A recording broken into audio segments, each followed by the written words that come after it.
This podcast is a proud member of the Unidentified Network.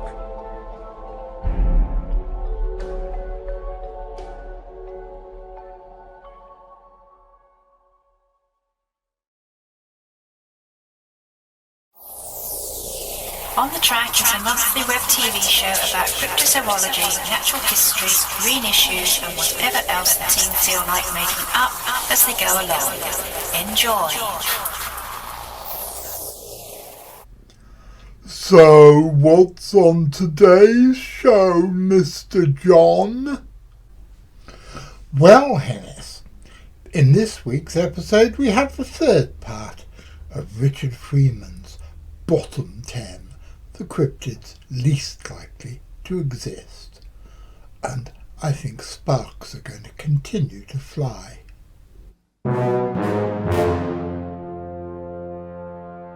I really like the old credits.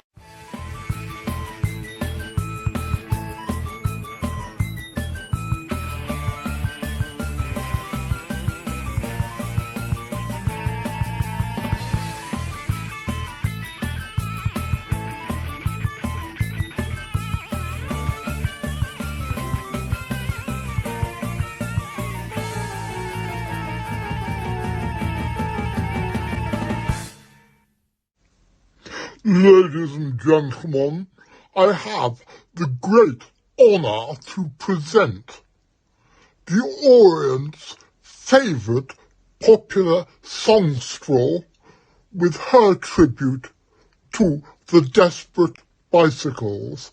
Ladies and gentlemen, it's Miss Yoni Egg. The medium, the studio, the outlet, the clog, the wax of fat cats, and everyone's stacking another Sunday lecture. Just another commercial venture. School that discovers and we wish us the same. Nothing ever changes on the things we blame. It's a negative point of view. And I bet you've got it too. Pushing through the O-level crowd is allowed. It was easy, it was cheap. Go and do it. Yes. I'm not quite sure that having Archie and Hennis, that's a badly behaved little dog and a make-believe chicken in charge of booking the special guests, is necessarily such a good idea. Maybe me and the producer need to have a word with them. Anyway, good afternoon, ladies and gentlemen. My name is Jonathan Downes. I am the director of the Centre for Fortean Zoology, and welcome to another episode of On the Track. For those of you who don't know, On the Track is a show which comes out every Wednesday evening at 6:30 for about a quarter of an hour, and every Saturday afternoon for 3 for about twice that, which features a mixture, a mélange, I don't know. What else begins with M, Lauren? Martini, of course. Thank you, Lauren. I can work with that. A martini, because I usually end up, at the end of this show, each episode leaves me either shaken or stirred of hard science, weird shit, and surreality. What's surreality, you might ask? Well, this is.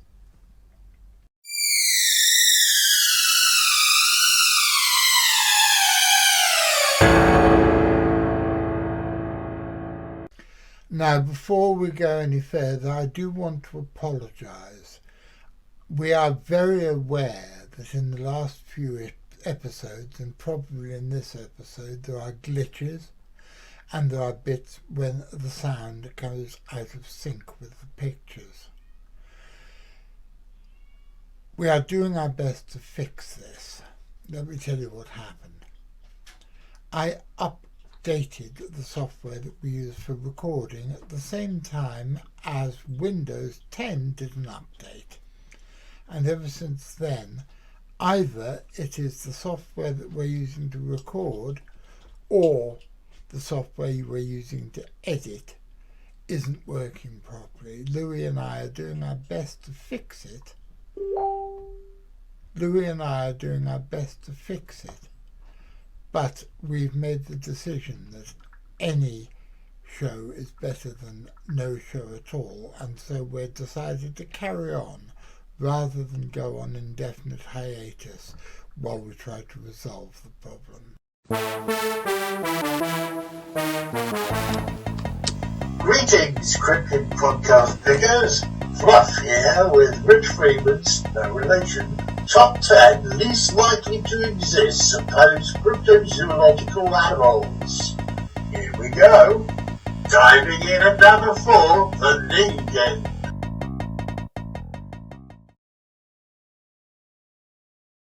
This one is a relatively recent one, and it's from Japanese waters, and it's called the Ningen. And the Ningen are white, almost featureless aquatic giants that are semi-humanoid, the size of whales, have long arm-like flippers and these almost featureless faces just with eyes, and they've turned up on photographs, but they've only just started turning up in the last decade or so. There's nothing written about them in Japanese folklore, and I've written an encyclopedia on Japanese monsters. The closest thing you have to them in Japanese folklore is something called the umibozo, or the ocean monk, which was this jet black towering thing that looked like a human head and shoulders that would loom up out of the sea and had great blank staring eyes, and some say it had tentacles underneath like an octopus. And the best thing to do with them was just to ignore them and sail past them. That's how you would thwart the umibozo. But this is something totally different, and it's a digital age hoax. It's one of those things that the rumours start with some faked photographs online, and they get traction and they go around, but nobody has really taken it seriously. And you've got to remember that Japan still does whaling, and it's got a tradition of whaling that goes back centuries, and there's nothing in the writings of any of this going back to medieval times from the modern day of anything like this being seen. There's been sightings of sea dragons. There was a sighting from the late 19th, early 20th century of a group of Japanese ships during a thunderstorm seeing a gigantic sea dragon, and that's recorded in the Diet in Japan, the National Archive. But nothing at all about anything like these Ningen. No, but I think that the story you've just told me is just, I've just realised it does shed some light on the genesis of another cryptid that's interested me for years. According to Heuvelmans in his classification of sea monsters, one of his things were sightings of huge turtles in different places in the world. That he called father of all the turtles after a creature from, I think, Indonesian mythology, although these things have been recorded even up in the waters off Scotland. And now I know what they are. What? The super mutant ninja turtles. Oh, God, I'm good. Next one, Richard. Of course, we know that the Teenage Mutant Ninja Turtles do have quite a long pedigree in English literature because they were created by Shelley. Oh dear, dear, dear, dear, dear, dear.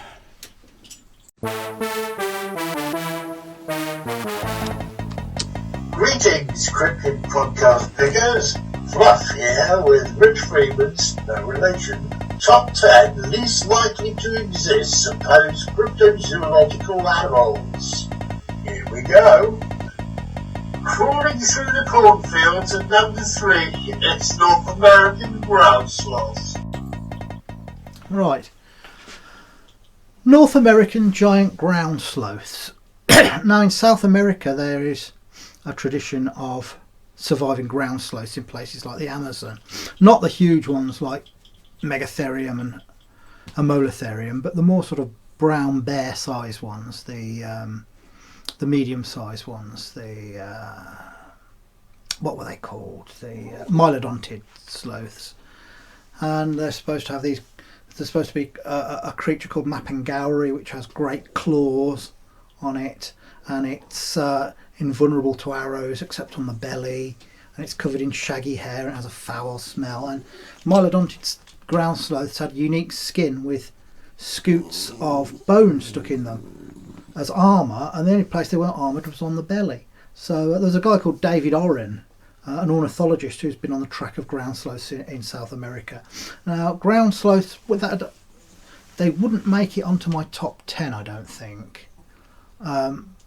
They're a possibility in South America. It's not impossible.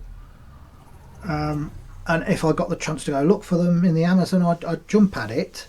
But they don't convince me in the way that giant anacondas, for example, convince me. But it's far from impossible. But in North America, I think they would have been found by now. It's not like a Sasquatch, which is a higher primate, possibly a relic hominin, highly intelligent, will keep out of humans' ways. Ground sloths weren't that bright. They were big, lumbering herbivores, although now we know that they did take meat as well. They would have fed off carrion as well. But I just think in North America, these huge animals would have been seen by now. And most of the sightings of upright hairy creatures in North America don't have big hooked claws. They're more primate-like, they're classic Sasquatch. So the sightings just aren't there to support it, so it doesn't really even get off the ground. When I was writing my book, Island of Paradise, again available from all good bookstores and the CFZ website, about the mystery animals of Puerto Rico, which is an island in the Lesser Antilles that I have been privileged to visit twice, and it's one of my favourite places on the planet.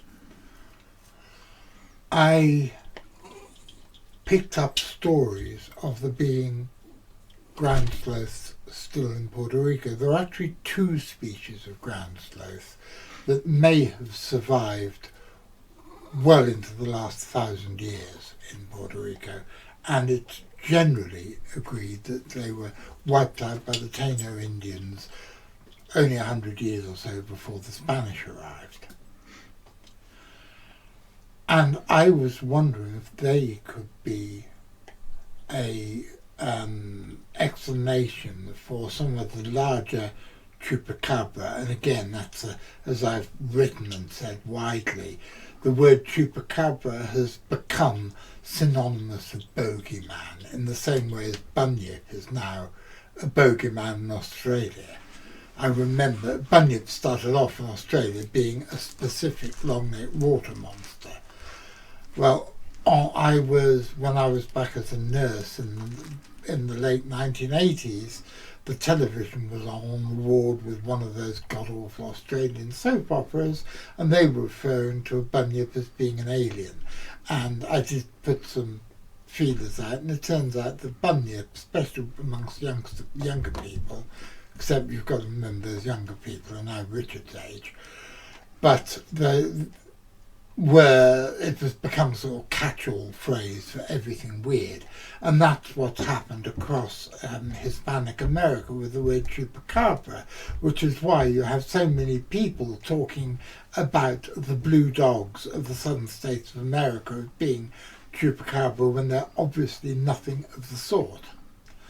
But there are some sightings of what I would have been prepared to lump in with traditional chupacabra sightings of something walking semi-bipedally, but being much taller, being Richard-sized, under 6 foot, but not small, and with big claws. And I wondered whether those could have been surviving ground sloths, as there were well-attested ground sloths in Puerto Rico within the last 1,000 years. But I spoke about this to Dr. Darren Naish, who's another old friend of ours. He's been on the show and is going to be on the show again sometime. And he said that the thing that one has to remember about ground sloths is that they would have been as slothful and as slow as the arboreal sloths. And that if you saw something tall, hairy, looking at you from behind a tree and then disappearing rapidly into the forest, it wouldn't have been a ground sloth. If it had been a ground sloth, you'd come back 20 minutes later and it would still have been there, peering out from behind the tree. So I don't think any of the, certainly the North American sloth reports, but I think an awful lot of the South American alleged sloth reports aren't of anything of the sort, because they're too fast and they don't behave in the way that these stupid, very slothful creatures would have done. Yeah, they're not high on my list of possible cryptids. Well, ladies and gentlemen, if this approach of doing listicle shows works, we're going to have Richard Freeman's top 10 of creatures he thinks might exist, but he can't be bothered to put into a proper list. But we do it because it pleases the algorithm. What's next, Richard? And What's next is me letting the dog out because he's asking to go out. Yes.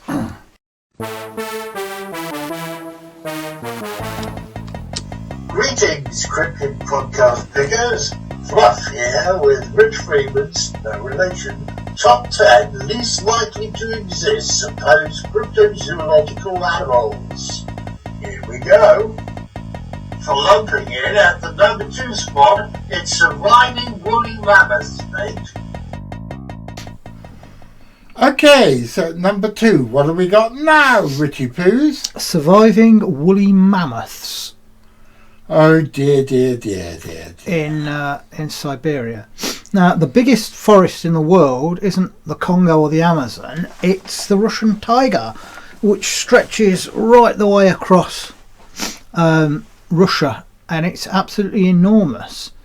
Now, you might think that's a great place for hiding mammoths, but mammoths didn't live in the forest. They were open terrain animals, and they lived in a terrain that was called mammoth steppe, which was sort of open grassland, and they used these great big tusks of theirs to shovel snow out of the way to get to the sedges and grasses that they ate.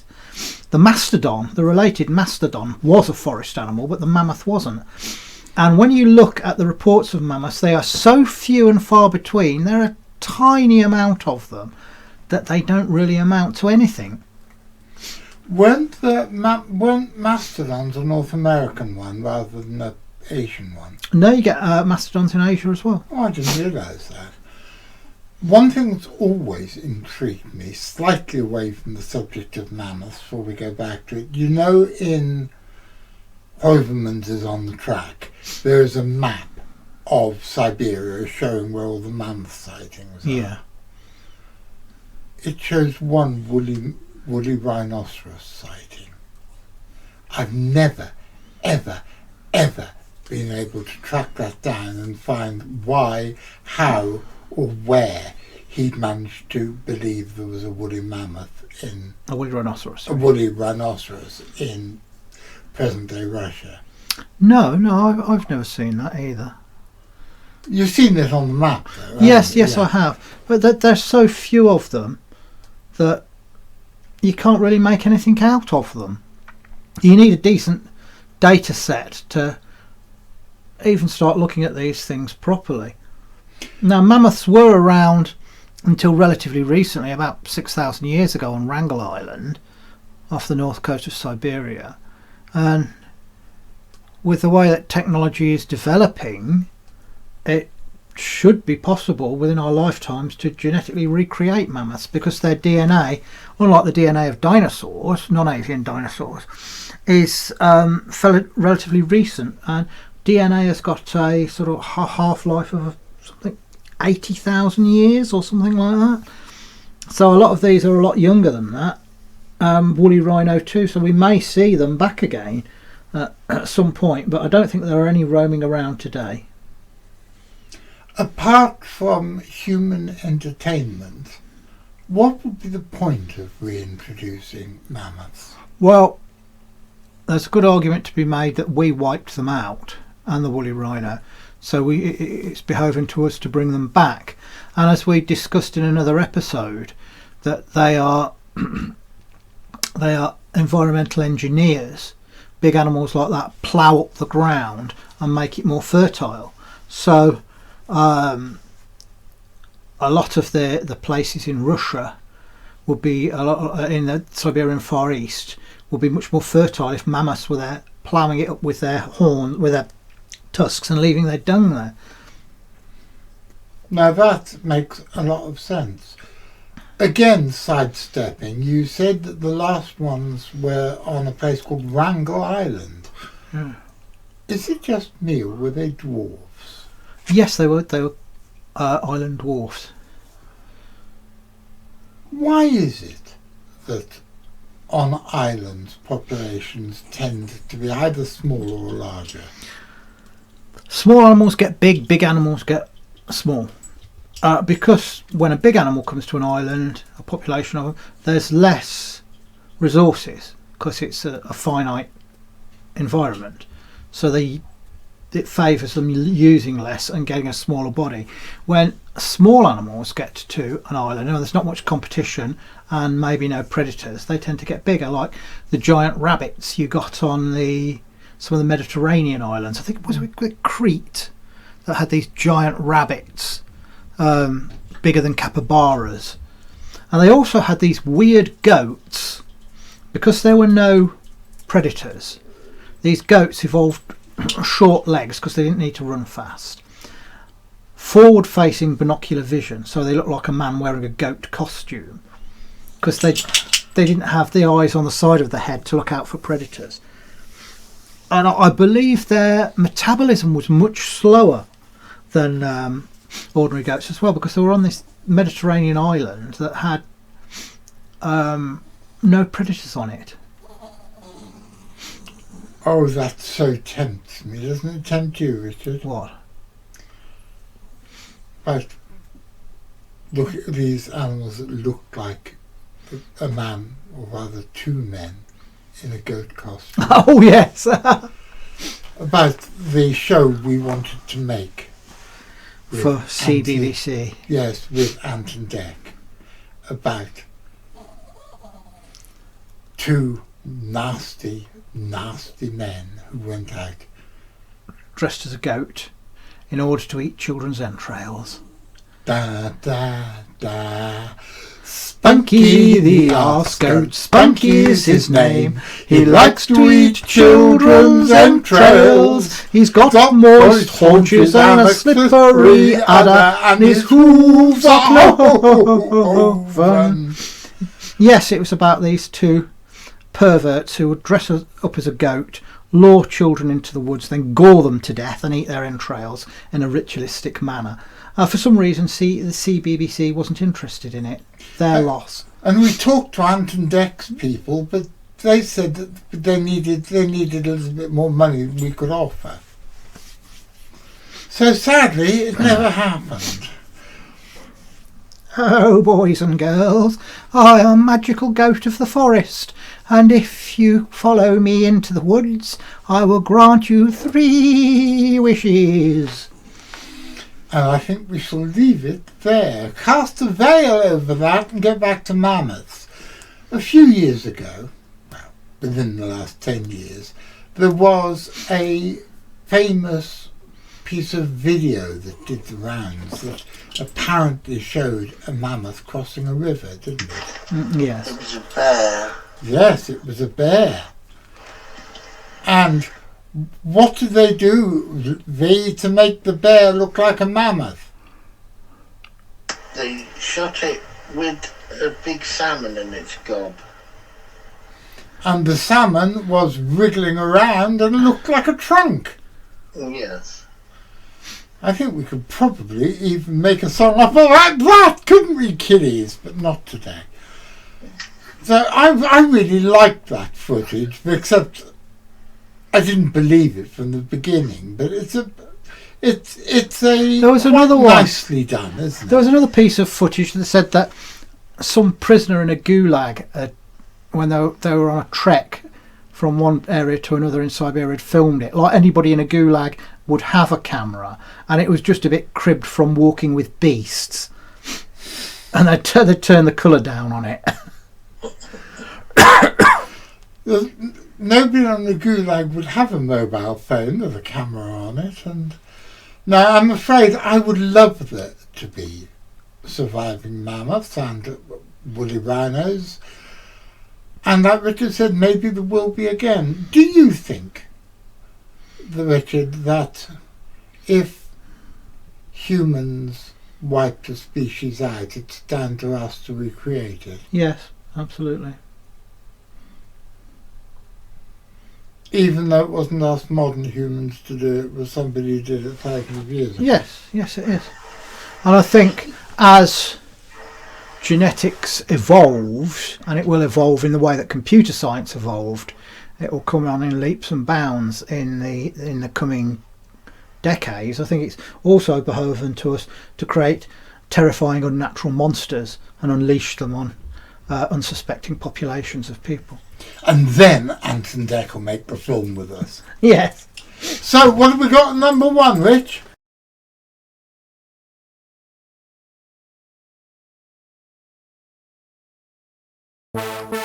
Greetings, Cryptid Podcast Pickers. Fluff here with Rich Freeman's No Relation Top 10 Least Likely to Exist Supposed Cryptozoological Animals. Here we go. Creeping in at number 10, it's the non-avian dinosaurs. Walking into number 9, we have the British Bigfoot. Pouncing into the number 8 spot, it's the indigenous British Big Cat. Flying in at number 7, we have the Roper. Swinging into number 6, Eloy's Egg. Swimming into the number 5 spot, it's lake monsters as plesiosaurs. Diving in at number 4, the Lingate. Crawling through the cornfields at number 3, it's North American ground sloths. Plumping in at the number 2 spot, it's surviving woolly mammoth snake. And washing up on the beach at number 1, it's the Montauk monster and its ilk. Mate, not off. The Montauk monster. Ha ha! That's herein lies a story. The Montauk monster and its ilk. Yeah, but it's one that so many people believe in, that you wouldn't believe it. Yeah, but it's stupid because all it is what do you call it? A raccoon that's lost all its hair, isn't it? Yes. Yeah, but do you know why it lost all its hair? Because it was in the water putrefying. No. A bunch of stoned beach bums, surfer dudes, were out in the sand dunes on the shore near Montauk, Long Island, when they found a dead raccoon and there were stones. So let's imagine, hey man, wouldn't it be cool, man, if we... Oh, this is good stuff. Shouldn't we take this raccoon and give it a Viking burial? So they put it on they made a little funeral pyre on a raft, put this dead raccoon on it, set fire to it, set it out to sea and filmed themselves doing it. And we know it was the same raccoon because the bandage that they used to tie it onto the raft so it would stay there, so it would have its Viking funeral. It was still on the wrist of the raccoon. Do they call the bit behind the raccoon's hand a wrist? I suppose so, yeah. Yeah, it was still on the wrist of the raccoon when the people found it. And the world's press went mad over this bloody thing. Somebody sent a picture to me and Richard, and we said, I must admit, in the interest of full disclosure, I thought it was a skunk. But Richard said it was a raccoon. And we said, small mammal, dead, so what, and ignored it. That's probably the worst mistake we've ever made, because various people who shall not be named managed to make thousands of pounds and dollars out of this and got so much traffic to their websites just because, I'm not going to say it.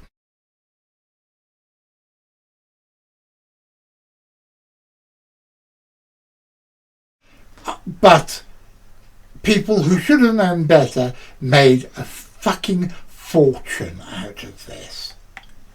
Well, he probably did know better.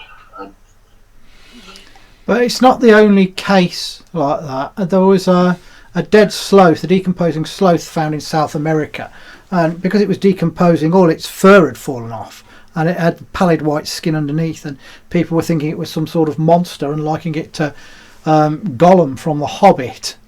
And it's obvious that was associated with a river, wasn't it? Yes, it was, and it's obvious if you look at it. It's a dead sloth. Yeah, you can tell from the claws. Yeah, and the little face, everything about it. The sloth. And but this has happened so many times. Yeah, there was another one, it's a dead opossum. Possum or opossum. It's one of the Australian ones that's now in New Zealand. Opossum, I think. There was a dead opossum found on a beach in New Zealand. This one was again putrefied and bloated, and it was an alien. It was something that swam all the way from Montauk, from the secret laboratories where they were back engineering it from DNA found in the Roswell crash. And there was a creature washed up at Whitehaven in Britain, and they were wondering what it was, thinking it was some sort of sea monster, and it was just a young desiccated porpoise. And it was a young desiccated porpoise, which, for some reason, it does quite often happen at death with quite a few mammals. It had a hanged man's erection, and so it had its cock sticking out quite, well, magnificently. If you're a young porpoise, you know, you'd be able to go. You'd be swimming up to the young female porpoises, saying, "Hey, baby."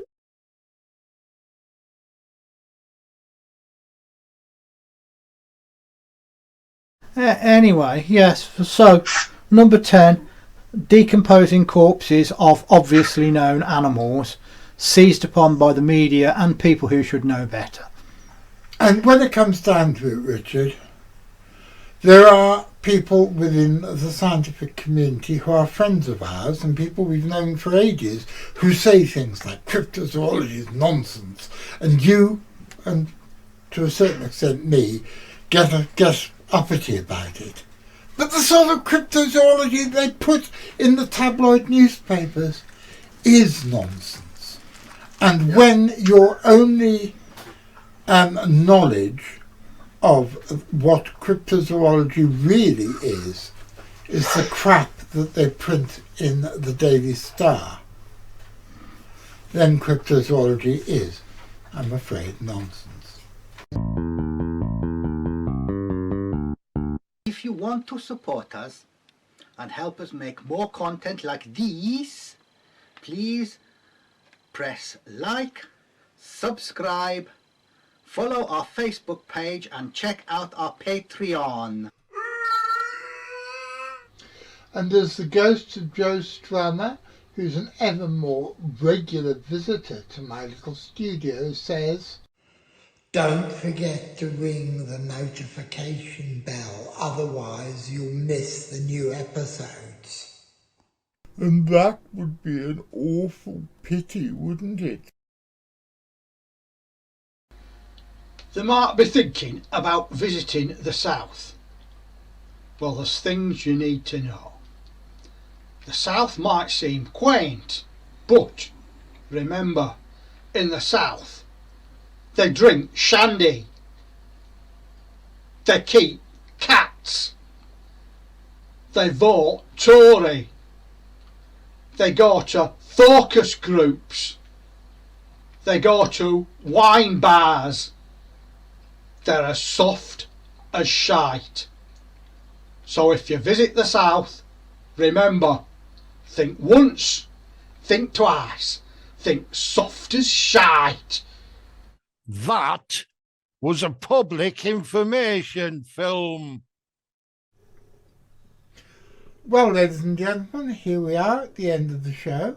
I hope you enjoyed it, and I hope you enjoyed the previous 2 episodes, because we managed to squeeze Richard's bottom 10 into 3 episodes instead of 4 this time, something which I'm really rather pleased about.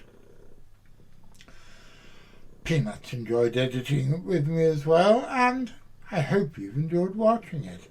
I want to say a big thank you to Richard Muirhead, who gave me this as a birthday present. Thank you, Richard. I will treasure it. It's a magnificent book, and I am really enjoying it. Now, I'm going to be back on Wednesday. What are we talking about on Wednesday? I don't know, but I think it might be the return of something that we used to do that we haven't done since Karina died. So you're just going to have to wait and see. And I'm going to be back next Saturday, and unless I'm mistaken, next Saturday we're going to have the first of, I think, a 2-part interview with my old friend Brigitte Barclay about various strange things that's happened to her after she got interested in Bigfoot research. So, are you going to be there watching this? Mr. McCrinnon. Because Mr. McCrinnon, if you are going to be there watching it, Peanut and I, and probably Miss Isabel, who is at the moment at a drumming workshop somewhere in North Cornwall, where they're all sitting in a field in a circle banging things, which sounds wildly exciting and also sounds too damn cold for me. So I look forward to hearing all about it, and I probably won't go to the next one either, unless it's in a nice warm part of the year. Thank you very much for watching, and me and Miss Isabel, like I say, will be there next Saturday. And will you, Mr. McCrinnon? Because if you're there watching while me and Miss Isabel do the live chats and the notifications and all the other stuff we do, then I will certainly be seeing you.